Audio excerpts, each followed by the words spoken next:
2 जुलाई 2024 Tuesday मुकद्दस मती की अंजील chapter 8 verse 23 to 27। और जब वो कश्ती पर चढ़ा उसके शागिर्द उसके साथ हो लिए। और देखो झील में ऐसा बड़ा तूफान आया कि कश्ती लहरों में छुप गई, मगर वो सोता था। तब उन्होंने उसके पास आकर उसे जगाया और कहा, ए खुदावंद बचा, हम हलाक होते हैं। और उसने उनसे कहा, ए कम इत्तेका दो, तुम क्यों डरते हो? तब उसने उठकर हवाओं और झील को डांटा तो बड़ा अमन हो गया।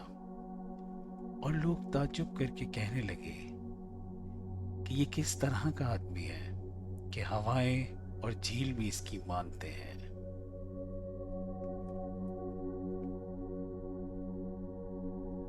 पाक कलाम का पढ़ा और सुने जाना सबके लिए बाइस बरकत हो।